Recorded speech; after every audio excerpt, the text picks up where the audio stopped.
Bhadrachalam ITDA కార్యాలయం ఎదుట గిరిజనులు మౌన పోరాటం చేశారు. భద్రాచలంకి దగ్గర ఉన్న రాజుపేట కాలనీ సమీపంలో ప్రభుత్వ భూముల్లో 50-52 సర్వే నెంబర్లలో గత కొంతకాలంగా నిరుపేదలైన గిరిజనులు గుడిసెలు వేసుకుని నివసిస్తున్నారు. అక్కడ ఉన్నటువంటి స్థలం ప్రభుత్వ భూమి కాదు, పట్టా భూమి అంటున్నారని, అది ప్రభుత్వ భూమి అని వాళ్ళ రికార్డుల్లోనే 1978లో వచ్చిన రికార్డే చెబుతుందని, ఆ రికార్డులలో లేని వాళ్ళే కోర్టుకు వెళ్ళడం జరిగిందని ఆదివాసులు అంటున్నారు. తమకు న్యాయం చేయాలని ఐటీడీఏ వద్ద మౌన పోరాటం చేశారు.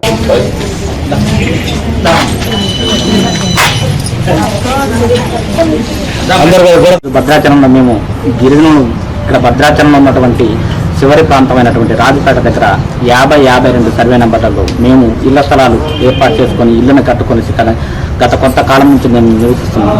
కానీ ఈరోజు అక్కడ ఉన్నటువంటి స్థలం ప్రభుత్వ భూమి కాదు, పట్టా భూమి అనేసి అంటున్నారు. అది ప్రభుత్వ భూమి అనేసి వాళ్ళ రికార్డులోనే 1978 వచ్చినటువంటి రికార్డే మాకు చెప్తుంది.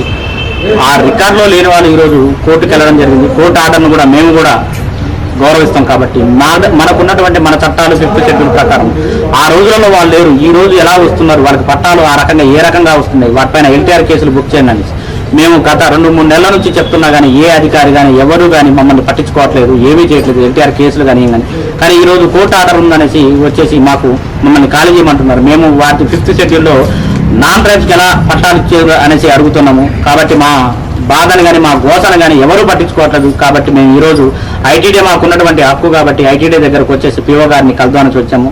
సార్ మీటింగ్లో ఉన్నారనేసి అన్నారు. సార్తో మేము మాట్లాడిన తర్వాత ఇక్కడి నుంచి మేము బయటకు వెళ్ళడం జరుగుతుంది. దీనికి మేము ఎటువంటి హింసలు కానీ దాని కానీ ఏం చేయం, మౌనంగానే కూర్చొని ఉంటాం. సార్ ఎప్పుడు వచ్చి మాట్లాడినా మీటింగ్ అయిపోయినా కానీ ఇవాళ కానీ రేపు కానీ ఇక్కడ నుంచి మేము పసిపిల్లలతో వచ్చిన అందరం కూడా ఏదైనా మేము ఇక్కడే కూర్చుంటాం. ఎటు కథనం మా ఇళ్ళని మేము సాధించుకునేంత వరకు మేము కదిలే ప్రసక్తే లేదు. ఏమైనా కానీ మేము ఈ పోరాటంలో మేము మౌనంగానే ఉంటాం. ఎటువంటి ధ్వంసం కానీ ఏది కానీ విధ్వంసానికి మేమేం సృష్టించాం. ఎందుకంటే ఎన్ని రోజులు డాక్యుమెంటెడ్ ప్రూఫ్స్ అన్నీ కూడా ఉన్నాయి. మేము ఏదైనా రికార్డు అడిగినప్పుడు మొత్తానికి మా ఎంఆర్ ఆఫీసులో కానీ ఆర్డీఓ ఆఫీసులో అడిగినప్పుడు 1986లో ఉన్నటువంటిది గోదావరి వచ్చి మా అన్ని రికార్డులు పోయినాయని అన్నారు. కానీ ఇదే రికార్డు వాళ్ళు అడిగినప్పుడు సెటిల్మెంట్ పట్ల 2010 ద్వారా వచ్చిందనేసి ఒక సర్వే ఎంఆర్ఓ గారు చేసి ఇచ్చారు. మరి దీనికి ఎలా పొంతన కూరుతుందో మాకు తెలుసు. ఇవన్నీ కూడా మేము తీసుకున్నటువంటి రికార్డ్స్ ఆర్టీఐ వేసినటువంటి ప్రూఫ్తో మేము మాట్లాడుతున్నాం. ఈరోజు అది ప్రభుత్వ భూమి, అక్కడ మా గిరిజనులు నివసిస్తున్నాం కాబట్టి ఆ భూమిని మాకు చెందాలనేసి మేము కోరుకుంటున్నాం. కూర్చోమని మేము చెప్పాం. పిఓ గారిని కలిస్తేనే ఇక్కడ నుంచి మేము కలుగుతామని చెప్పాం.